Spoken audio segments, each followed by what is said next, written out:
सुरासुरमण सिंध वंदिदं धोदघादिकं ममलं प्रणमामि वर्धमानं तीर्थं धम्मस्कतारं शेषे पुण्यतीर्थयरि सर्वसिद्धे विशुद्ध भावे समणे अणानदंसण चरित तव वीरियारे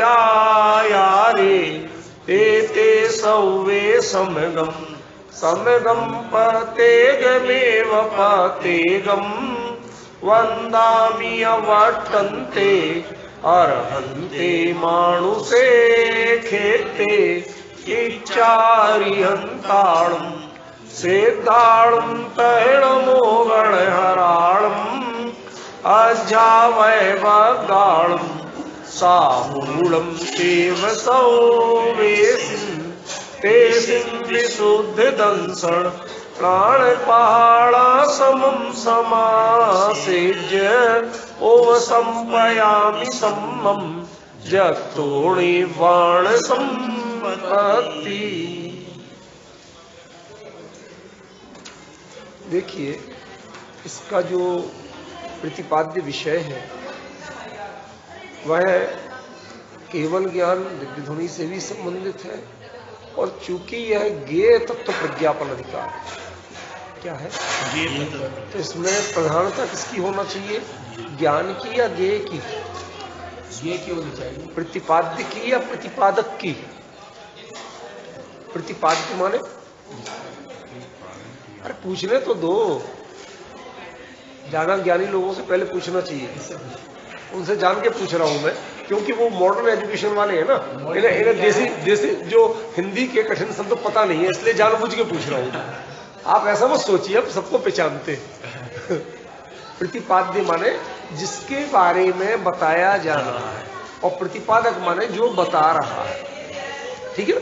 अब ऐसे शब्द बीच बीच में कई बार आएंगे, आपको हर बार लगेगा संकोच कि यार पूछ भी नहीं पा रहे और समझ में भी नहीं आ रहे, इससे गैप बढ़ता है। पूछ लो या फिर मेरी आदत है कि मैं ही खुद टोक के बता देता हूं। तो प्रतिपाद्य के बारे में इसमें प्रधानता होना चाहिए या प्रतिपादक के बारे में? ज्ञेय के बारे में प्रधानता होना चाहिए या ज्ञान या ज्ञापक के बारे में? दिव्य ध्वनि एक तरह से ज्ञापक, एक तरह से, ठीक है ना? केवल ज्ञान वह ज्ञान है, उसको जानने वाला, ठीक है ना? और ज्ञेय जो जानने में आने वाले। तो ये जो अपन ने परिभाषाएं बनाई हैं, इस दृष्टि से जब ये अधिकार ही ज्ञेय तत्व का है, तो उसमें क्या होगा? भैया जरा ये गेट अटका देना, उधर बाहर शोरगुल बहुत हो रहा है, गेट अटका दो, समझ रहे?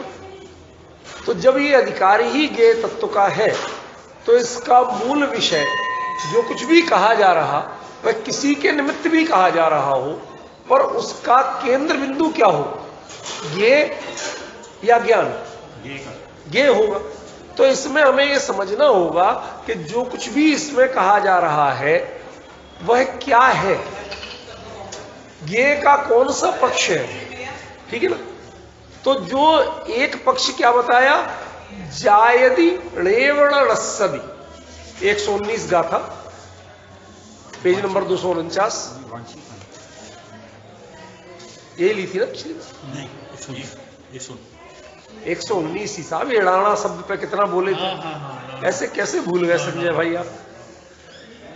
118 हाँ, दोनों हुई थी, इसलिए लास्ट में तो यही चल रही थी ना, तब तो कंटिन्यू यही होगी ना। जायदि रेवण रस्सदि, जो ना उत्पन्न होता है ना ही नष्ट होता है, किसमें? क्षण भंग समुद्भवे जड़े कोई। ये जो उत्पाद व्यय वाला जो आपको प्रपंच दिखता है, यहाँ पर जो जड़े शब्द है ना, ये बड़ा टिपिकल प्रयोग है कुंद कुंदाचार्य का। जड़ शब्द नॉर्मली किस अर्थ का होता है वो आपको बता दूं।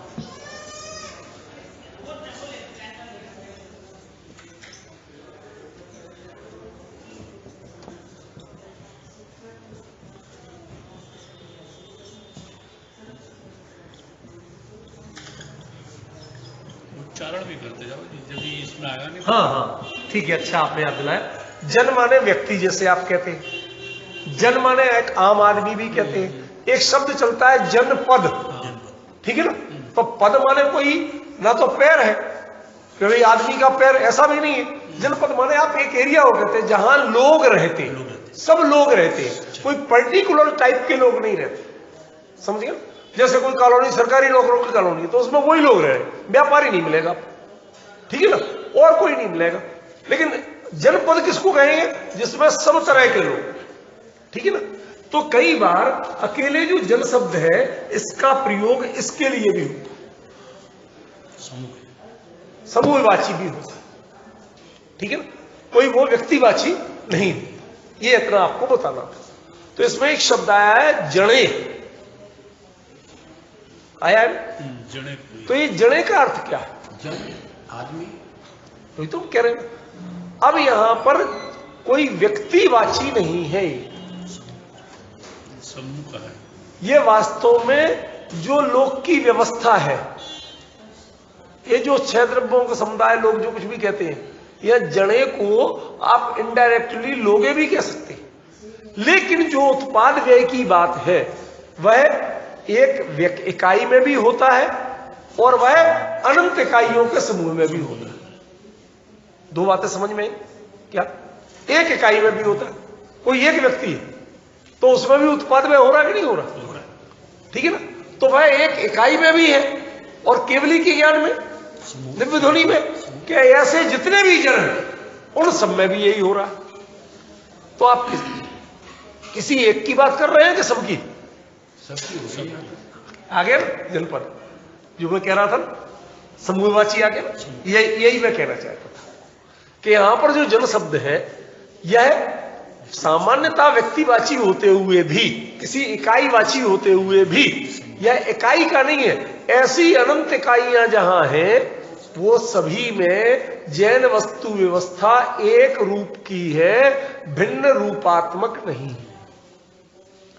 क्या अंतर है संजय भाई? जैन वस्तु व्यवस्था एक रूप है, भिन्न भिन्न नहीं है।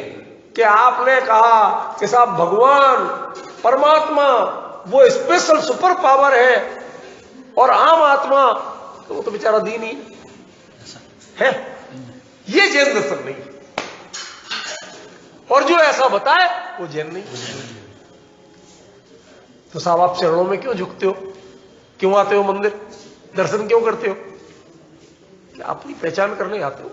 आईना देखते हो ना सवेरे, तो आईना देखने आते हो ताकि हमें जो दिन भर संसार के लोगों में रह के राग द्वेष मोह क्रोध मान माया लोग वही अपना स्वरूप दिखता है, तो जरा हम पहचाने तो सही कि हम असल में है कौन। ये तो इसलिए आते, हम कोई दीनता के लिए थोड़ी आते। फिर आप ऐसे शब्द क्यों नहीं बोलते हो स्तुतियों में कि वो लोक शिष्टाचार है, उसे धर्म से मत, उसे दर्शन से मत जोड़ो, उसे सिद्धांत से मत जोड़ो। लोक में लोक की बात चलती है, उसका मतलब ये थोड़ी है। कोई आदमी, बुरा मत मानना, सोच समझ के बोल रहा हूं, अभिनय करता है तो अभिनय में बहुत सी चीजें बोली जाती है, तो इसका मतलब वो वैसे ही होगी नहीं। जो कोई रावण का अभिनय करे तो वो रावण थोड़ी हो गया, समझ गए? तो बल्कि कई बार तो अभिनय की प्रशंसा की जाती है कि तूने इतना दिया, बिल्कुल जीवंत बना दिया। तो जब आप उसको अभिनय देखते हैं तो उसको वास्तविक तो नहीं मानते, ठीक है ना। तो हमारी जो जितना भी जैन दर्शन में जो भक्ति है, इवन राग हो या द्वेष, जितने भी परिणाम है, ये सब इनको अभिनय मानिए। कुछ ज्ञान में हो रहा है और कुछ अज्ञान में। समझ गए? ज्ञानी ज्ञान में अभिनय करता, वो ज्ञानी भी बच्चों पर राग करेगा कि नहीं करेगा, लाड़ दुलार दिखाएगा कि नहीं दिखाएगा? अरे साहब आप तो कहते ऐसा उपदेश तो ऐसा देते हो और आप खुद कर रहे हैं। बात बताओ, अब इसका सॉल्यूशन कैसे निकालोगे? क्यों? अभी भूमिका हमारी वितरा की थोड़ी होगी, कर्म के उदय भी है, हमारे परिणामों की कमजोरी भी है, तो वो सब चलेगा, लेकिन इनमें वह तन्मय नहीं है, इसको अपना स्वरूप नहीं मान। यही तो अभिनय। हम जानते हैं ये मैं नहीं हूं, जो हो रहा है ये मैं, लेकिन हो रहा है इसको हम स्वीकार करते हैं। समझिए।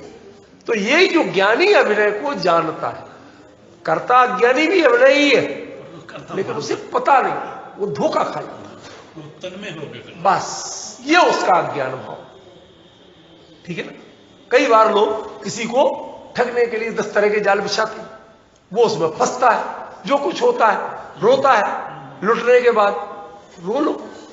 होता क्या है, जब यदि वह तटस्थ ज्ञाता बन जाए, सारे सिस्टम कैसा चल रहा है, सीसीटीवी ऑपरेटर बन जाए, तो सीसीटीवी ऑपरेटर बेचारा क्या करेगा? नहीं, देखने के बाद उस तकलीफ नहीं होगी, तो उसकी जेब काट ली, कोई तकलीफ नहीं, तू अपनी कुर्सी छोड़ के जाएगा, उसकी जेब बचा ले, तेरी नौकरी जाएगी। तेरा काम ज्ञाता दृष्टा का है, करता बनेगा नहीं है, समझ गया? तेरी ड्यूटी इतनी है। सब वो तू देख रहा था और तूने कुछ नहीं किया, बचाया नहीं, कह सकते हो क्या? नहीं कह सकते। यही अंतर, यही अंतर है। तो हमें जरा समझना है कि ये जो वस्तु व्यवस्था जो चल रही है, इसमें पहली चीज, there is no super power. Jain दर्शन कहता है सभी चीजें, चाहे आत्मा ही बराबर नहीं है, जगत का सबब प्रत्येक पदार्थ परिपूर्ण है। उधर बोलते हैं ना, प्रभु मेरे तू सब बातें पूरा, पर की आस कहा कर चेतन, कई बातें तू अधूरा, प्रभु मेरे। अब समझ रहे ना, ये मस्ती के सुर आते कहां से? यदि आपको पर में जरा भी गुंजाइश दिखेगी या पर से में एक्स्ट्रा दिखेगा, तो वहीं राग द्वेष शुरू होगा। जब पर से कोई ना तो कमी है कि तुम उसे दे दो, और ना एक्स्ट्रा है कि तुम ले लो, ये चिंतन जिसका वस्तु व्यवस्था पे आ गया, वो राग द्वेष करेगा किससे? तो फिर बता, राग द्वेष होंगे कि नहीं? कि होंगे, ये तेरी कमजोरी है, ये ज्ञान की कमजोरी नहीं है, ये चरित्र की कमजोरी। क्या अंतर पड़ा? ये ज्ञेय का संबंध किससे है? ज्ञान से कि चारित्र से? ज्ञेय नाम क्यों पड़ा? ज्ञान से। इसलिए जब तक ये ज्ञेय है, तब तक वो ज्ञान का ज्ञेय है। तो यदि ज्ञान में दोष होगा तो ज्ञेय पर लागू पड़ेगा, ज्ञेय का प्रतिपादन गड़बड़ हो सकता है। ज्ञेय की प्योरिटी यदि देखना है, उसकी वास्तविकता यदि देखना है, और ज्ञान की नजर से, वो भी केवल ज्ञान, वितरागी ज्ञान से, उसके बाद आपको सोचना ही नहीं है कि ऐसा, बाकी चारित्र की कमियों को आपको पूछना नहीं। मेरे में चारित्र की कमी है, मैं अपने बच्चों से राग करता हूं, सो व्हाट?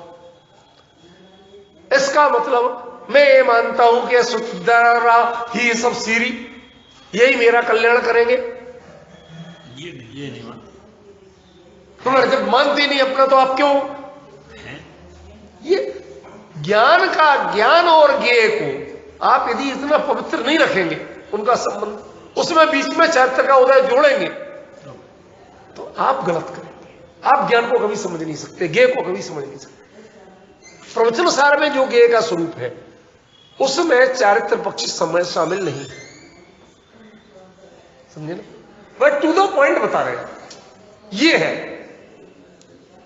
समझना। केवली के ज्ञान में ऐसा झलक, जो खणस भंग समुपभवे जड़े, ये जो उत्पाद व्यय वाला जो जन है, जन माने जनपद, ये संपूर्ण लो, जो जो देखो उसी में उत्पाद व्यय। तो कहते क्यों ध्रुव नहीं होता? कहते आपको पकड़ में तो वही आता। आपके तो यदि आपको ये उत्पाद व्यय नहीं हो, तो देखने की इच्छा हो, जानने की इच्छा हो, टीवी में सीन नहीं बदले, वही टंके रह जाए पोस्टर की तरह, तो देखोगे? परिवर्तन ही हमारी लालसा है। हमारी जिज्ञासा को प्रेरित कौन करता? परिवर्तन। अब केवली के चमत्कार देखो, क्या चमत्कार कि यहां पर निरंतर परिवर्तन जो है, और उस परिवर्तन में उन्हें अपरिवर्तनशील ही रहना है, उन्हें परिवर्तन का कोई आकर्षण नहीं। ठीक है ना? जायज नहीं बड़ा लस्सदी, केवली के लिए ना कुछ उत्पन्न हो रहा है, ना कुछ नष्ट हो रहा, किसमें नहीं हो रहा कि जो उत्पन्न हो रहा और जो नष्ट हो रहा उसमें केवली के लिए कुछ उत्पन्न और नष्ट नहीं हो रहा। क्या क्या बोल रहे हैं आप? जब कुछ पता है आपको आपके शब्दों का क्या? अब तो पिछली बार जो बात हुई थी वो मूल गाथा के सामान्य अर्थ की बात हुई, थोड़ा उस पर उतरेंगे तो विषय में भी तो जाएंगे। क्या अकेला पल्लव राही पंडित करेंगे? समझ रहे क्या कह रहे हैं संजय भाई?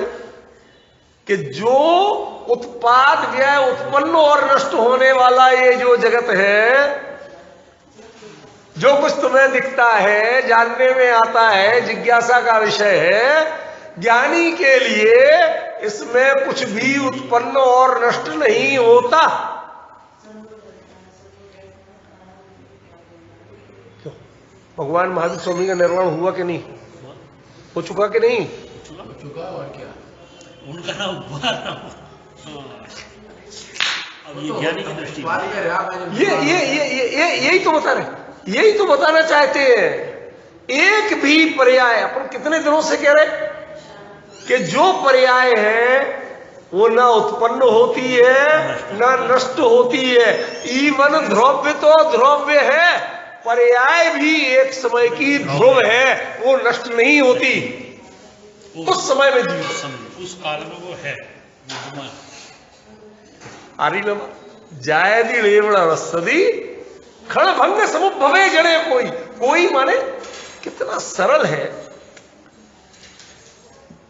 मूल शब्द था कश्चित, ठीक है ना? अब कस में ये शाखा उन्होंने चित का तो हो जाता है ई,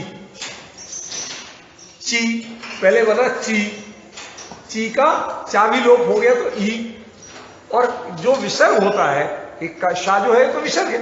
मूल शब्द था कहचित, समझे ना?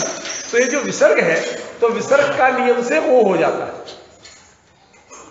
तो कह का को और चित का ई, भाई ची रह गया था, ता तो हलन था, हलन तो प्राकृत में लोप हो ही जाता है, तो ता तो भाग ही गया था। अब बचा था ची, और ची का भी उन्होंने चा गायब कर दिया, तो क्या रह गया? ई। अब कोई जो हिंदी का है ये मूल प्राकृत में प्रयोग हो रहा कि नहीं हो रहा? आप कहते प्राकृत कठिन है, ज्यों का त्यों। भाई साहब समझ रहे कि नहीं? कोई भी मतलब कोई पर्टिकुलर की बात नहीं कर रहे हैं, जितने हैं सभी। ये नियम लागू किस पे होता है कि सब पर लागू होता है। इसमें कोई पार्शियलिटी नहीं है, कोई स्पेशियलिटी नहीं है, कोई सुपर नहीं है और कोई लोअर नहीं है। जितना भी केवली के भी केवल ज्ञान रूपी पर्याय जो उत्पन्न हो रही है, नष्ट हो रही है, कहते उस समय में वो जहां की तहां है। वो जब नहीं हुई थी तब भी थी, और जब बीत चुकी है तब भी है। वो नष्ट कभी होती नहीं, और जो नष्ट नहीं होना है, जो अपनी जगह खचित है, उसको क्रमबद्ध है ये बताने की जरूरत क्या है? कोई जरूरत है? ये तो बताना किनको पड़ी कि जिनका दिमाग अकेला चकाचौंध में पर्याय दृष्टि में उलझा था, उनको क्रमबद्ध बताना पड़ी। जो वस्तु स्वरूप को जान जाएगा उसे तो क्रमबद्ध होती है ये कहने की जरूरत ही नहीं, क्योंकि हर चीज अपनी जगह फिक्स है। काल फिक्स है और काल में वह उत्पाद और व्यय फिक्स है, कोई अलग अलग नहीं, समझे? और जब सभी कुछ फिक्स है, समझ रहे भाई साहब, तो फिर आपको तो ये सब क्रम से होता है, क्रमबद्ध है, ऐसे हिलाया नहीं। हिलाया कैसे जा सकेगा? काल द्रव्य को आप बदल नहीं सकते, उसका परिणमन अपना स्वतंत्र है, और जिस काल में जो परिणमन जैसा होना है वो भी स्वतंत्र है, पहले से तय है, हो चुका है। वह अनंत आगे के अनंत काल तक का परिणमन अनंत काल पहले से तय है। क्या बोल रहे? वो पहले हो चुका है। अनंत केवल ज्ञानियों ने उस अनंत कालवाद की पर्याय को उस समय में देखा है। कैसा देखा? चित्र के रूप में कि जीवन जीवन जो होना है ये केवल ज्ञानी का परोक्ष नहीं होता, केवल ज्ञान में सब कुछ प्रत्यक्ष ही होता। प्रत्यक्ष। अभी तक हमने सोची नहीं कि केवल ज्ञान के प्रत्यक्ष का मतलब क्या है। हमें प्रत्यक्ष माने जो न्याय शास्त्र है, जैन न्याय, उसमें प्रत्यक्ष के बारे में आपको बहुत भ्रम पैदा है। सिद्धांत में प्रत्यक्ष का अर्थ कुछ और है और न्याय में प्रत्यक्ष का अर्थ कुछ और है। कोई बात नहीं, अभी तो लिख के बताऊंगा, अभी तो शुरुआत की, घबराओ नहीं आप। उसमें कहते हैं विशदम प्रत्यक्षम, कहते हैं ना, एक जरा इसकी इंक वाला बनाओ भैया, ऐसे काम नहीं चलेगा। ये धुंधला होने लगा ना, इसकी इंक खत्म हो रही है। हाँ, विशदम प्रत्यक्षम, विशदम माने स्पष्ट, निर्मल। अब ये शब्द जितने हैं ये क्या बताते हैं कि आपकी आई साइड क्लियर होना चाहिए कि वस्तु का स्वरूप क्लियर है। बुरा मत मानना, अभी सारा हम किसमें मानते, मैं मुझे क्लियर दिखाई दे रहा और तुम्हें क्लियर दिखाई नहीं दे तो भी क्लियर ही है। ये ही बताना चाहते हैं। प्रत्यक्ष किस पर है? ज्ञान पर आधारित नहीं है। जैसी वस्तु का स्वरूप के अनुसार भी ज्ञान नहीं है तो ज्ञान की कमी है। आप यदि नहीं देख पाते हो वहां कितनी लकड़ियां हैं एक कुर्सी में, ये जो बूढ़े रखे ना, कितनी लकड़ियां हैं आप नहीं देख पाते, दूर से आपको सब प्लेन जैसा दिखता है। तो ये वस्तु में कमी है कि आंख में? ठीक है ना। तो वस्तु तो हमेशा क्लियर ही है, निर्मल ही है, प्रत्यक्ष ही है। समझ गए ना। हमने आंख के सामने है तो प्रत्यक्ष, मैंने अपने कानों से सुना तो प्रत्यक्ष। हमने इंद्रिय अक्षाणी प्रतीत जायते ति प्रत्यक्षम, हमने क्या परिभाषा सन्निकर्ष वाले ने या नैयायिक ने क्या बनाई? इंद्रियों से प्रतीति पूर्वक, इंद्रियों से ग्रहण होकर के, इंद्रियों के संपर्क में आकर के जो ज्ञान होता है उसका नाम प्रत्यक्ष है। ये मूर्खता की शुरुआत थी। समझ गया। इसी के लिए तो अनंत गिरि आचार्य ने लिखा था, नाम सुना है? प्रमेय रत्नमाला तो सुना है? प्रमेय रत्नमाला ग्रंथ का नाम, उसके रचयिता आचार्य अनंत गिरि, लघु अनंत गिरि बोलते हैं। ठीक है ना। उन्होंने एक बड़ी इसी बात को, जो कहते साहब इंद्रियों के बिना ज्ञान ही नहीं होता, वस्तु का प्रत्यक्ष तो इंद्रियों से ही होता है, तो उन्होंने बड़ी रोचक किस्सा गढ़ दिया कि पीते कारागारी, बताया हुआ कई बार आप लोग, तमसी सूची मुखाग्र दुर्भेद्ये मई चन मिलित नयने तदपि कांताननम व्यक्तम, मुझे काल कोठरी में ठूस दिया। कितना अंधेरा है कि सुई की नोक के बराबर भी उजाला नहीं। ठीक है। मई चन मिलित नयने, और मैंने आंखें भी बंद कर रखी हैं। अब बोलो, तदपि कांताननम व्यक्तम, फिर भी मुझे मेरी कांता का मुख स्पष्ट दिखाई दे रहा। अब बताओ कैसे दिखाई दे रहा? भाई स्पष्ट शब्द विजडम, स्पष्टम, यही है ना। तो जब आप प्रत्यक्ष कह रहे हो कि प्रत्यक्ष दिखाई दे रहा, तो कैसे दिखाई दे रहा? इसलिए प्रत्यक्ष में अक्ष का अर्थ इंद्रियां नहीं है। जैन दर्शन में अक्ष का अर्थ आत्मा है। अक्षणोति व्यापनोति जानाति इति अक्ष आत्मा। आचार्य पूज्यपाद देवनंदी ने सर्वार्थ सिद्धि में बड़े क्लियर शब्दों में लिखा है। आद्य परोक्षम प्रत्यक्ष मंडित जो सूत्र है ना, उनमें जब वो परोक्ष प्रत्यक्ष में अक्ष शब्द का अर्थ क्लियर करना था तो उन्होंने ये व्युत्पत्ति दी, अक्षणोति व्यापनोति जानाति इति अक्ष आत्मा। अक्ष क्या है? आत्मा। कैसे? तो वो अक्षणोति माने व्यापनोति, व्यापनोति माने जानाति, ये ऐसे क्रम से अर्थ किया। तो आपने अक्ष का अर्थ क्या किया? आत्मा।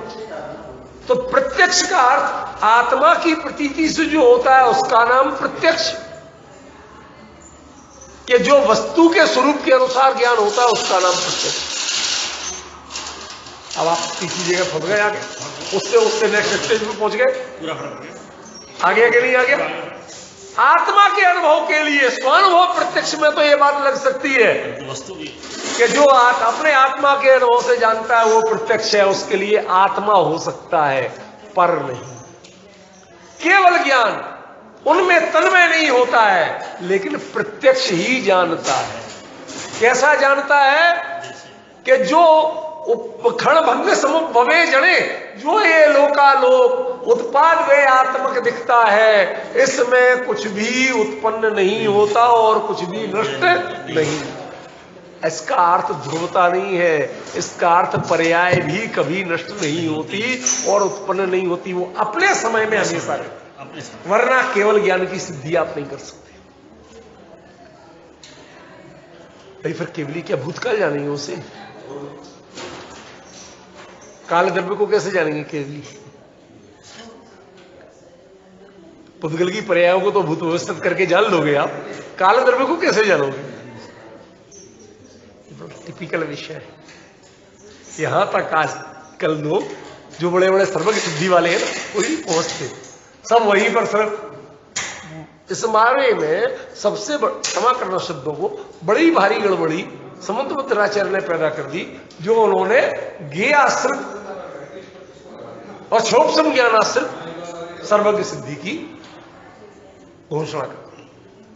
सूक्ष्मांतर दूरार्था प्रत्यक्षा का सचिद्य, 3 तरह के पदार्थ बता दिए जो हम लोग नहीं जानते, कोई ना कोई तो जानता है, इसलिए सर्वज्ञ होता।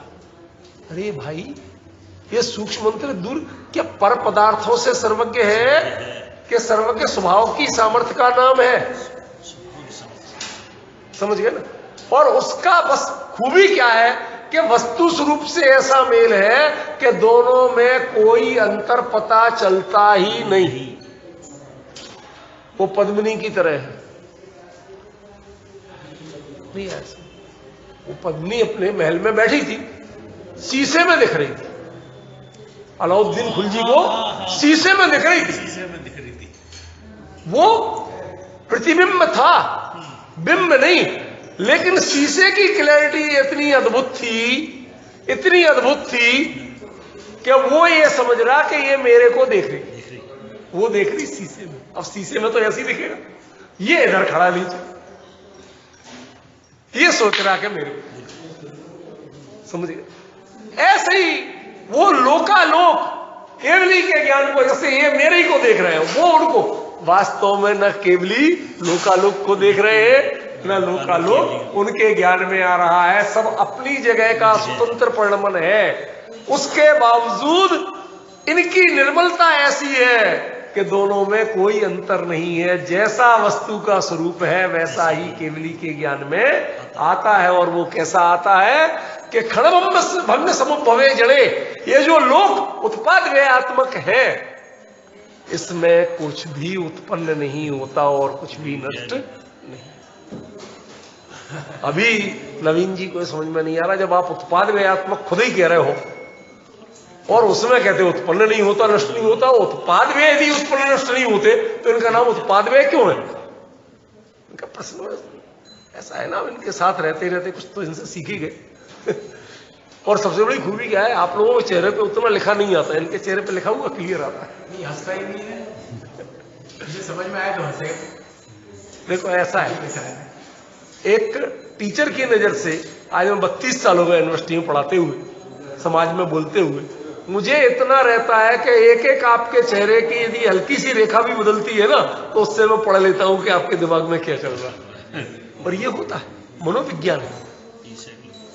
जो यदि मनोविज्ञान का सूक्ष्म अध्येता होगा, वो सामने वाले को देख के पूरा बता सकता है कि आपके दिमाग में क्या चल रहा है। क्यों? शरीर के जब उससे ब्रेन का कौन सा टिश्यू कहां किस या कौन सी नर्व कहां एक्टिव होती है, उसका इफेक्ट चेहरे पे कहां आता है, उससे कहां सिकुड़न आती है, वो चीज बोल देती है। तो ये कह रहे हैं कि नाम उत्पाद व्यय क्यों कह रहे हो कि ये काल से कालांतर की अपेक्षा उत्पाद व्यय है, वस्तु से वस्तुअंतर की अपेक्षा उत्पाद व्यय नहीं है। इस काल में है, अगले काल में नहीं है, इसके पिछले काल में नहीं था, इसलिए आपने इसको उत्पाद भी कह लिया और व्यय भी कह लिया। ठीक है ना। काल से कालांतर, काल द्रव्य के 3 पर्याय में आप देख रहे, तो बीच की पर्याय में वो वस्तु है, वह पर्याय है, और उसके पहले क्षण में भी नहीं है, बाद के क्षण में भी नहीं। समझ गए ना। तो काल से कालांतर की अपेक्षा आपने वस्तु को, उस पर्याय को उत्पाद और व्यय रूप कह दिया, ठीक है ना। लेकिन उस एक समय में वो क्या है? एक समय ध्रुव है, जायदी रेवड़ा नस्सदी, वो एक समय में सर्वज्ञ उसे न पैदा कर सकते उस समय में, वह उस समय में है, और न सर्वज्ञ उसका विनाश कर सकते हैं, क्योंकि वह एक समय में तो रहेगी।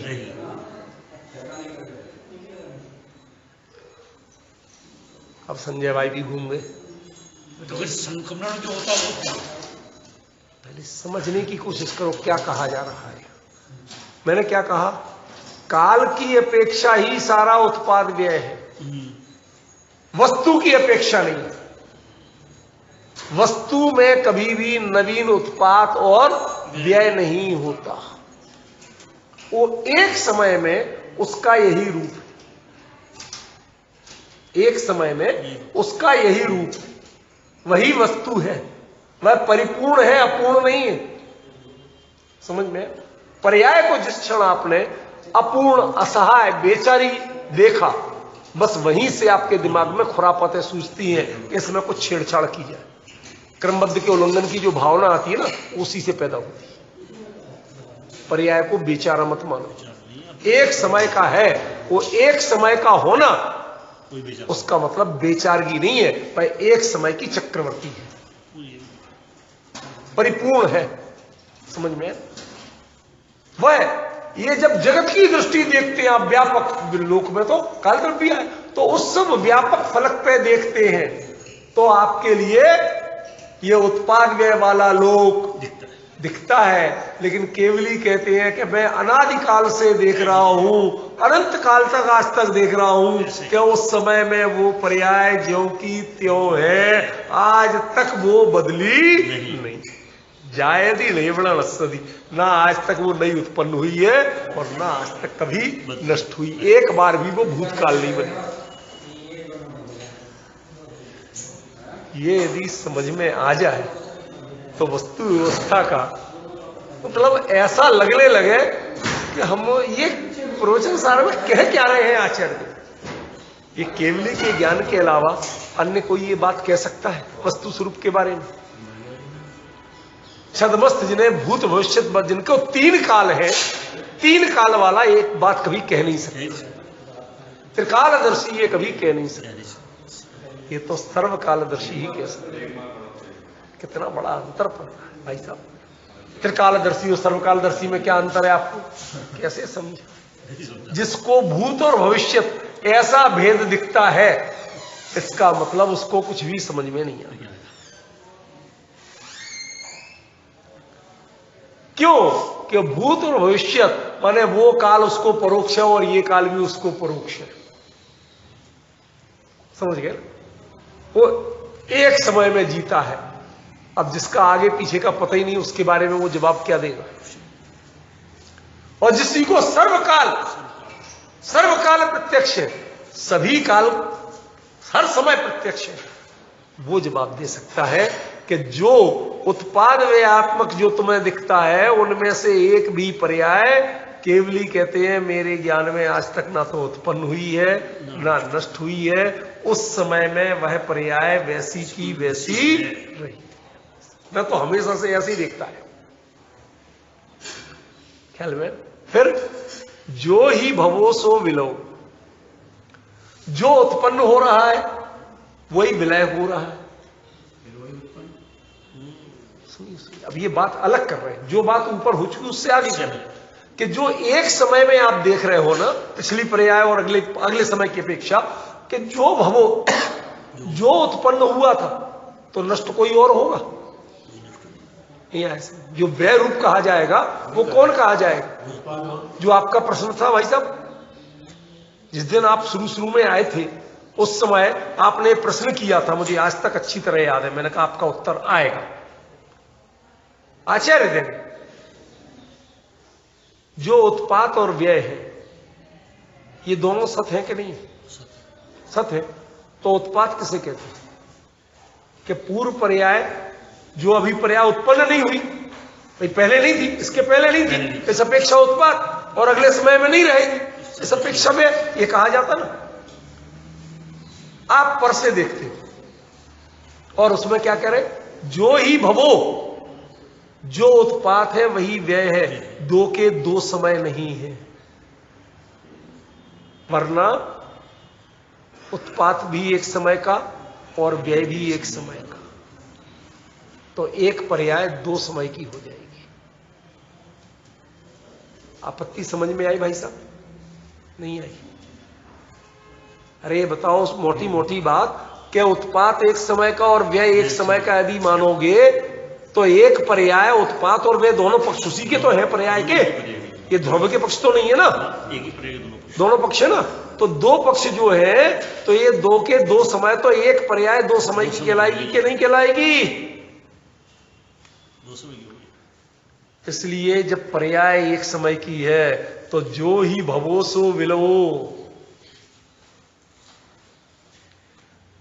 कुंद आचार्य देव ने जो बातें लिख दी है ना प्रवचन सार में, वास्तव में जब इसको इस दृष्टि से पढ़ते हैं ना तो लगता है कि भाई साहब अब ये कोई वाकई में अलग ग्रंथ है, अलग बातें हैं, ये जिनवाणी से कहीं मेल नहीं खाता। अभी मैं वो जयपुर जा रहा था ना, उनके रतन जी के श्रद्धांजलि सभा में, तो अजित प्रसाद जी आदि जी साथ हम लोग कई गाड़ी से गए थे। तो रास्ते में वो पूछे लगे, तो कई बातें थोड़ा प्रवचन सार का हमें बताओ क्या बताओ। पहले जितने सालों से वो लोग सुन रहे और जितनी गाथाएं सुन चुके, उतना पढ़ के आओ तब बताएं।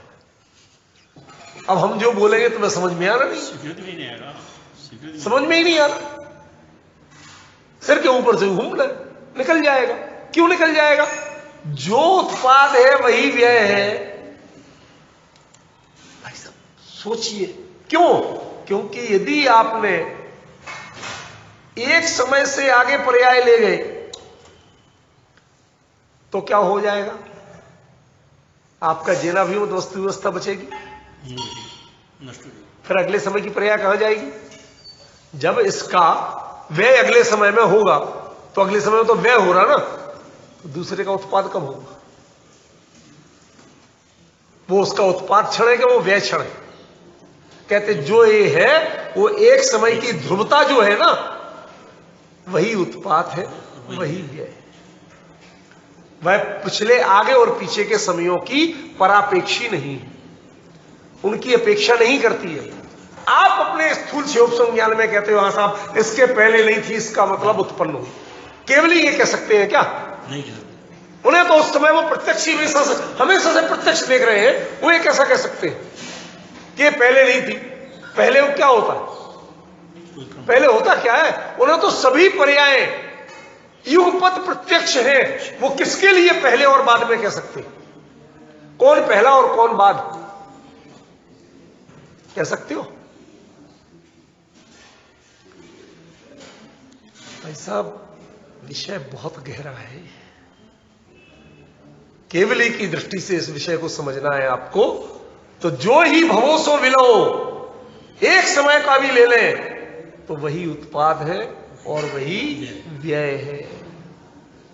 संभव विलयति ते लाणा, ऐसे ते माने वे, लाणा ज्ञानी केवली परमात्मा सीमंदर स्वामी, संभव विलयति ऐसे अनेक उत्पाद व्यय को युगपद जानते हुए निरपेक्ष विद्यमान है। उन्होंने आज तक ऐसा नहीं जाना कि ये पर्टिकुलर उत्पाद है और ये पर्टिकुलर व्यय है। क्यों? क्योंकि वास्तव में उन्होंने उत्पन्न होते और व्यय होते किसी को देखा ही नहीं।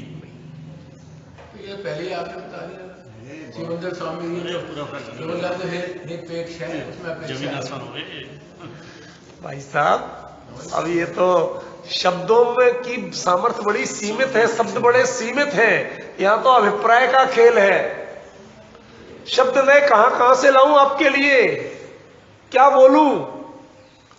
मैं तो उसी में रिपीट कर करके कोशिश करता हूं। देखो भाई यहां जी ये अंतर आ गया, इतने से समझो ये अंतर। जब तो आप कहता हूं मैं कि आचार्य ने यहां पर ई की मात्रा ये लगा दिए, उसने बताया सम्मम समो, अरे उन्हें सम्मम साम्य भाव कहना होता तो फिर समो क्यों कहते उसको?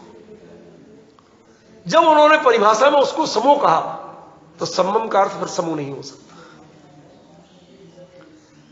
समझ गए? क्योंकि जब किसी व्यक्ति को अभिप्राय की अनंतता हो और शब्दों की अत्यंत सीमितता हो तो भाई उसमें इतनी इतनी सावधानियां करता है कि उन्हीं के संकेतों में बताना पड़ता है उसे, फिर वो नए नए शब्द नहीं ला सकता, समझ गए? कुंद कुंद प्रवचन सार में जो कुछ कह रहे हैं उसमें आपको इतनी समझदारी का प्रयोग करना पड़ेगा कि वो क्या कह रहे हैं ये पर्टिकुलर समझो, वो अब दोबारा आपके बीच में कहने नहीं आ रहे, समझ रहे? इसलिए कहां कह रहे कि उत्पन्न नहीं होता, व्यय नहीं जायदी नहीं बड़ा नस्सदी, केवली की ज्ञान में कहां से कोई उत्पन्न होगी, पर्याय कहां से नष्ट होगी? उनका भूतकाल होते ही नहीं है, भविष्यत्काल होते ही नहीं है, तो कैसे उत्पाद और व्यय हो जाएगा? ठीक है ना? लेकिन वस्तु में तो काल क्रम से वो उत्पाद व्यय है, लेकिन ध्यान रखना जो उत्पाद है वही व्यय है, वह अगले समय में पर्याय जाति नहीं है, ये ध्यान रखना। एक पर्याय दो समय की नहीं होती।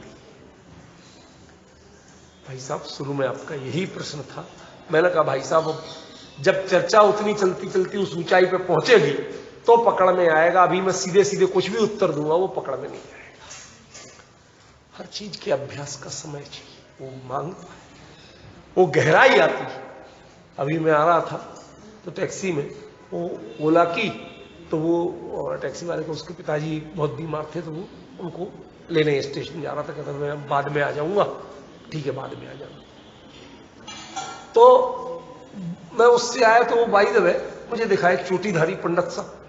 मैंने कहा भाई तो पढ़ा लिखा आदमी और मालूम होता है? कहते हाँ मैं लेक्चरर था पहले। मैंने कि मैं भी प्रोफेसर हूं भाई, बोल। तो बात में अच्छा आप क्या पढ़ाते हैं वो बताओ मुझे यहाँ पर। कहते आप यहाँ जाकर 26 साल से आ रहे हैं, या क्या पढ़ा? अब मैं क्या बताऊं, आप समझ रहे हैं मेरी दिल में क्या बताऊं? कहते थोड़ा 2-4 मिनट तो बताओ साहब। अब मैं क्या समझाऊं? मैंने कई बार आप समझ सकते हो कि मेरी व्यवस्था क्या है। भाई किस्से कहानियां तो सुनाता नहीं, इधर उधर की बातें करता नहीं, और जो बात इतनी हाइट पे, माने नवीन जी आज 2 साल बाद जिस बात को मैं उनको बता पाया और वो पकड़ने की स्थिति में है, 2 साल पहले मैं ना बता सक रहा था ना ये पकड़ सकते थे। तो अब उस एक अनाड़ी नए आदमी को जो जैन दर्शन नहीं जानता, कुछ भी नहीं जानता, उसको मैं क्या समझाऊं? मैंने कहा भैया वस्तु व्यवस्था के बारे में चर्चा चलती है थोड़ी, और क्या है इस चीज को कैसे समझाऊं? केवल ज्ञान कैसे जानता, केवली परमात्मा कैसे जानते, केवली की नजर में ज्ञेय की स्थिति क्या है? जायद ही नहीं बड़ा रसदी, कौन सी चीज? ध्रुव द्रव्य कहते नहीं। मैं कुछ बोल नहीं रहा, कमेंट्स नहीं कर रहा हूं, आगे पीछे का मैटर आप पढ़ लेना तो आपको अंतर पता चल जाएगा कि मैं क्या कह रहा हूं और वहां अंतर क्या है। संजय भाई इस गाथा के ऊपर की पंक्ति पढ़ लो और इसमें जो है तो आपको अंतर पता चल जाएगा कि क्या है। केवली के ज्ञान में कोई चीज ना उत्पन्न होती है ना नष्ट होती है। किसकी? ये द्रव्य की बात नहीं है। क्षणभंग समुपभवे, क्षण भंगुर जो है उत्पाद, हर क्षण में जो उत्पाद और व्यय है उसकी बात कर रहे हैं। ऐसे जगह ऐसे जड़े, उसमें कोई भी चीज वास्तव में ना उत्पन्न होती है ना नष्ट होती है। किसमें? केवली के ज्ञान में। तो केवली के ज्ञान में नहीं होती तो वस्तु में तो होती है, कि वस्तु में यदि हो जाए तो केवली का ज्ञान झूठा पड़ेगा। उस काल में ना वस्तु में होती है ना केवली के ज्ञान में होती है। ऐसी खचित है कि जिसे इंदोवा है जिनेंदोवा, इंद्र और जिनेंद्र कोई भी हिला नहीं सकते। ऐसा वस्तु का स्वरूप है, और उसमें भी 2 समय में नहीं चली जाती, एक समय में भी होती है। जो ही भवो सो विलो, जो उत्पात है वही है। संजय भाई जो ही भवो सो विलो, जो उत्पात है वही व्यय है। संभव विलयत्ति तेराणा, ऐसे उत्पात व्यय उनके ज्ञान में ऐसे झलकते रहते और वो उनसे निरपेक्ष राणा ज्ञानी है, वह उनमें तन्मय नहीं होते। जानते ही तो है, तन्मय नहीं। समझिए, जिसको जानने से फर्क पड़ता है उसको जानने में सब रोक होती है, बंदिशें होती हैं। जिनके ज्ञान में फर्क नहीं पड़ता, जानने के बाद फर्क नहीं पड़ता, उनके लिए तो सारा जगत निरावृत रहता है। नहीं है ऐसा क्या? जिन्हें जानने के बाद फर्क पड़ता है, आवरण तो उन्हीं के लिए चाहिए, ढकना तो उनके लिए पड़ता है। जिनके लिए फर्क ही नहीं पड़े, उनके लिए किस चीज का आवरण? सब कुछ प्रकट है। ये जगत केवली को जैसे भीतरागी ज्ञान को जब देखता है तो अपने स्वरूप को खोल के जैसे प्रकट कर देता है, ऐसी व्यवस्था बता रहे संभव विलयत्ति तेरा। अब क्या अर्थ है, और मैं आपके इस द्रव्य गुण पर्याय व्यवस्था में इसका क्या अर्थ करूं इन परिभाषाओं में, मेरी आप परेशानी समझ सकते हैं। मैं किसको समझाऊं और कैसे समझाऊं? बहुत बड़ी दुविधा है। जरा सा भी कोई नया व्यक्ति बैठ जाता तो मेरे लिए लगता अब हम कैसे समझाएं। लोग कई बार फोनों पे वैसे लिख के पूछते, भाई साहब अगले में सुनना और आगे सुनना, हो सकता समझ में आ जाए। मैं आपको लिख के उत्तर कुछ नहीं दे सकता, क्योंकि इसकी जो भावभूमि है वो इतनी डिफरेंट है। ये केवली का साक्षात वचनों को इन्होंने अपने तरीके से पिरोया है। केवली कैसा जान रहे हैं, केवली के ज्ञान में कैसा झलक रहा है, उसको पिरोया है। और उसको आप इन क्षोभसम ज्ञान की डिक्शनरियां ले के यदि मिलाओगे, हम कैसे बताएं कि ये मैं क्या कह रहा हूं था और ये क्या कह रहे हैं? समझ?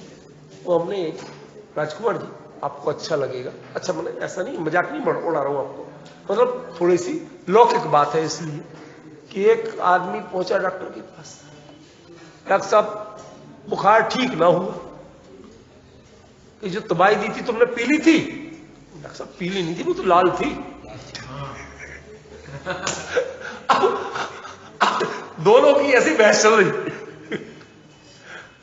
खाली थी, खाई नहीं थी, वो तो भरी, खाली नहीं थी, भरी थी वो। अब ऐसी यदि बहस शुरू हो गई, वो करीब 10-12 प्रश्न में डॉक्टर से पीट लेता है। अब वो भी गलत नहीं है और ये भी गलत नहीं है। क्यों? ये जो पूछ रहा है उसका उत्तर वो ही दे रहा है, और वो जो उत्तर दे रहा है वो सीधा डॉक्टर के लिए। क्या करें? समझ गए? बिल्कुल ऐसी स्थिति होती है जब हम क्षोभसम ज्ञान और ऐसी डिक्शनरियों के आधार पर प्रवचन सार की व्याख्या करते हैं। उसमें आदिश जी मेरे से बोले कि वो कोई महाराज है, वो इतना अच्छा पढ़ा रहे हैं प्रवचन सार, उसके प्रश्नोत्तर तक बना के देते हैं। भैया कुछ भी कर लें, आज मेरे में हिम्मत नहीं है कि मैं प्रवचन सार के प्रतिपाद्य के प्रश्नोत्तर बना के दे सकूं। शब्द कहां से लाएं? उन शब्दों में अनंत भ्रम की गुंजाइश है। हम तो आमने सामने बैठ के चर्चा कर पा रहे हैं, इससे आगे नहीं कर सकते। लिख के नहीं दे सकता मैं ये विषय, ये हालत है। कुंद कुंद में सामर्थ्य जो इतना उन्होंने केवल ज्ञान का विषय वो ऐसा लिख दिया, हम थोड़ा बहुत समझ पा रहे हैं, इतनी हम सौभाग्य मानते हैं। इससे आगे की पंडिताई हमारे बस का नहीं। इस पर थोड़ी सी चर्चा जब सोनागर में हो गई थी ना, तो जो थोड़े से ऐसे पारखी और पक्के मुमुक्षु स्वाध्यायी, दिमाग घूम गया, आके रूम पे घिर के बैठ गए, भाई साहब बोल क्या रहे हो? हम तो आज तक प्रवचन सार सुनते सुनते पढ़ते पढ़ते इतने हो गए, हमें तो ये तो बिल्कुल ही अलग है साहब। मैंने कहा भाई साहब है तो मैं क्या करूं, कुंद कुंद ने ऐसे ही लिखा है, मैं कुछ नहीं कर रहा। कहते अब जब आप बताते हो तो समझ में आता है कि यही लिखा है। जब हम ऊपर नीचे देखते हो तो लगता है कुछ और लिखा है, और लिखा है। हाँ, ये भी बात हुई थी अभी यही बात करेंगे आप। मैंने खुले कह रहे क्या पढ़ रहे हो, उसमें भी लिखा ही नहीं। ठीक है, गाथा तो भूल है। ये मतलब हमारे लिए कितना चिंतन का विषय है। आप लोगों के निमित्त से मैं अपने आप को बड़ा सौभाग्यशाली मानता हूं कि इस विषय पे चर्चा कर पा रहा हूं। कहीं और बैठ जाऊं तो मैं चर्चा नहीं कर सकता। कभी इधर उधर संरक्षण वगैरह में हमारे मंदिर में बोलना पड़ता, मुझे इतनी मन में प्रेशर की स्थिति बन जाती है, अब मैं क्या बोलूं, कौन सा विषय लूं, क्या समझाऊं। जो मेरी रुचि का है सो बोल नहीं सकता, और जो सामने वालों की रुचि का है वो हमें बोलने का भाव नहीं आता। डॉक्टर वाली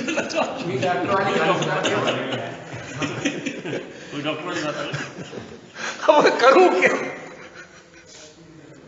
आम जनता ये चाहती है, देखो सुनने वाला भी ये चाहता है कि मैंने इतनी देर 1 घंटे लेक्चर सुना, तो उसका प्रयोजन बहुत, मैं तो यहाँ पर एक जीव हूँ, संसारी हूँ, संसार में हूँ, ये भाई वो तो केवल ज्ञानी है, उनके तो कोई सब चीज प्रत्यक्ष है, मेरे को तो प्रत्यक्ष नहीं है, तो ये सारी बात सुन के मेरा कौन सा प्रयोजन सिद्ध हुआ, ये और बता। राजकुमार जी बात बताऊं छोटी सी, आपका प्रश्न गलत है। नहीं, आपका प्रश्न गलत नहीं है, मैं आपके प्रश्न को 100% सही मान रहा हूं, पर मैं आपके प्रश्न का सीधा उत्तर नहीं देके मैं कुछ और बात कर रहा हूं कि इतनी चर्चाओं का प्रयोजन क्या, ठीक है ना? इस चर्चा, अरे इसी चर्चाओं अब आप कहीं नहीं ले रहा भैया, इसी का प्रयोजन देखो वो बता रहा हूं।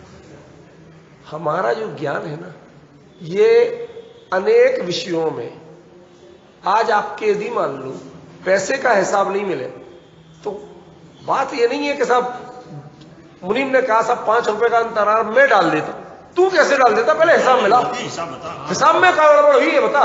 तो ठीक है, हमें 5 रुपए 5 से 50 हमसे ले ले, तेरे रात भर की हम तेरे को ओवरनाइट की तनख्वाह देने को तैयार है, 5,000 रुपए देने को तैयार, लेकिन 5 का अंतर आया कैसे बता, पहले वो निकाल के कहां गड़बड़ी हुई।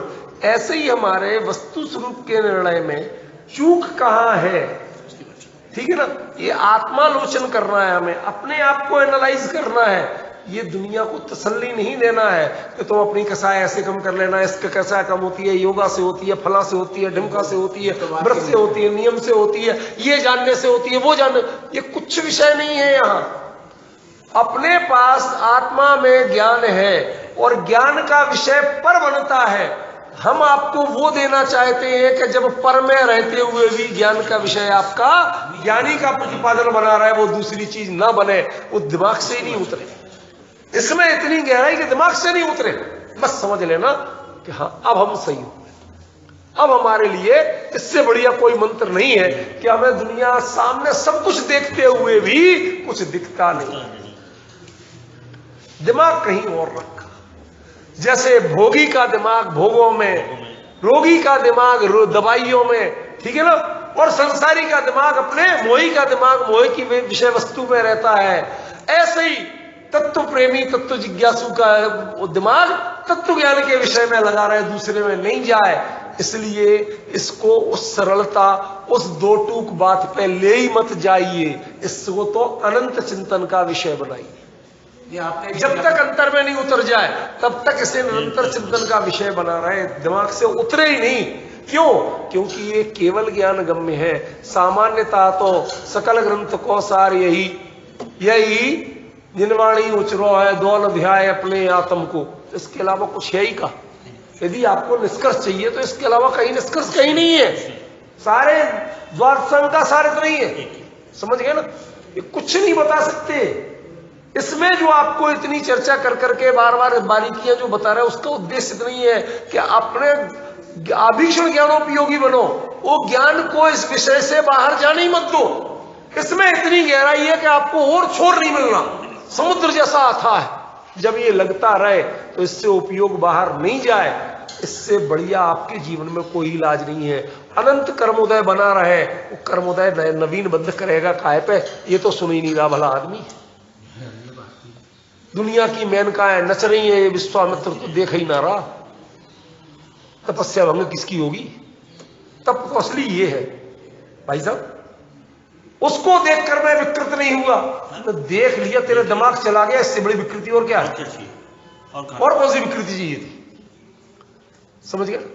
उपयोग विचलित नहीं हो, ये सबसे बड़ी, ये कर्म को इसीलिए कहते हैं कि जिसने तत्प्रति प्रीति चित्ते ने येन वार्ता पी, जितने भी बात कहे गए इस पे उपयोग गढ़ के रह जाए, बाहर नहीं भटके, कहीं भी चले जाओ आप सारी दुनिया। इसलिए ये विषय मैं आपको ऐसे बताता हूं, समझ गया? और ये कोई अकेले आपकी तसल्ली के लिए नहीं, ये इसमें मुझे जो प्रतीत होता है, जो मैंने जितना आज तक अध्ययन किया, चिंतन किया, मन, इसका यही अर्थ है, दूसरा अर्थ मुझे लगता ही नहीं तो आप क्या कहेंगे? चलो आपके हिसाब से बोल लेते, जो उत्पन्न और व्यय नहीं होता है, नष्ट नहीं होता है, वो तो द्रव्य हुआ, और जो उत्पन्न और व्यय होता है वो पर्याय हुई, ठीक है ना? जो उत्पन्न होता है वही नष्ट होता है। अब ये क्या हुआ, ये और बता दो। जो उत्पन्न होता है वही नष्ट होता है, जो उत्पाद है वही व्यय है, ये क्या हुआ? दो चीजें तो बता दी। इसमें कहा ना ऊपर कि द्रव्यत्व और द्रव्यत्व पर्यायत्व, तो दो जायदी लेवड़ा नस्ती द्रव्य अपेक्षा होगी, ठीक है ना? खड़भंग समुद्भवे पर्याय अपेक्षा होगी। अब जो ही भवो सो मिलो, ये क्या है? अब इसका उत्तर दे दो, ठीक है ना?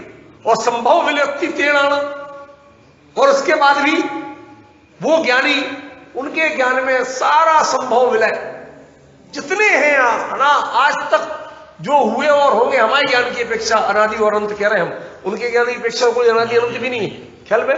तो वो जो कुछ भी है वो सब आज ज्यों के त्यों अवस्थित है, कोई अंतर नहीं आया, कोई भूत नहीं बना, कोई भविष्यत नहीं हुआ, समझ गया? कोई नया वर्तमान भी नहीं बना, विद्यमान हमेशा। इसीलिए वस्तु को कहते हैं विद्यमान और तीर्थंकर को कहते हैं विहरमान। उनको विद्यमान तीर्थंकर नहीं कहते, कई लोग बोलते ना विदेश क्षेत्र में विद्यमान तीर्थंकर, विहरमान विद्यमान कब कहते हैं? तो मैं यही तो कह रहा हूं कि बोलते हैं, पर उनकी पहचान है विहरमान। विहरमान माने तीर्थंकरों का जो विहार क्षेत्र है उस पर आप क्रॉस क्वेश्चन नहीं कर सकते। जैसे एक कवि हुए जयवल्लभ सूरी, उन्होंने बड़ी गजब की एक गाथा लिखी। श्वेतांबर थे, दिगंबर नहीं थे, लेकिन वो नीति परक लिखते, वो ज्यादा सांप्रदायिक वाली बातें नहीं थी। तो उन्होंने एक लिखा कि अरे कलिकाल रूपी महागजेंद्र, तुम्हारी गलगर्जना करने का ये कौन सा समय है? क्या तुम्हें पता नहीं कि अभी भी सज्जन रूपी केसरी का, सिंह का बच्चों के पैर के चिन्ह यहां दिखाई दे रहे हैं? मतलब शेर के बच्चे के पैर के चिन्ह यदि हाथी देख ले तो उसके गले से आवाज चिंगाड़ नहीं निकलती है। वो इतना बड़ा और शेर का बच्चा उस हिसाब से इतना छोटा, और उसके भी पैर के चिन्ह देख लिए तो तेरे चिंगाड़ने की हिम्मत नहीं होती है। दुम दबा के भागो, अपना रास्ता खोजो, बचाओ अपने आप को, ये सोचता है। ऐसे ही जहां केवली के केवल ज्ञान का, तो विहार क्षेत्र जहां है वहां पर आप अन्य चीजों की कल्पना नहीं कर सकते, आपको भाव ही नहीं जगना चाहिए, समझ गए ना? इसलिए वो विहरमान है। इसका मतलब जैसे कहते हैं सांप कभी भी आ सकते हैं, तो सब लोग अलर्ट होके करते हैं। ऐसे आप अपने जीवन में कभी भी प्रमाद का भाव, राग द्वेष मोह का भाव ये लाओ ही मत। केवली विहरमान है, वो इस अपेक्षा हुआ बात है। आपने सोच कैसे लिया कि केवली का भाव हो गया, पंचम काल में केवली नहीं होते हैं? पंचम काल क्या हो गया? ये तो तुमने क्षेत्र अपेक्षा बांध रखी, बाकी तो काल द्रव्य है, और हर काल केवली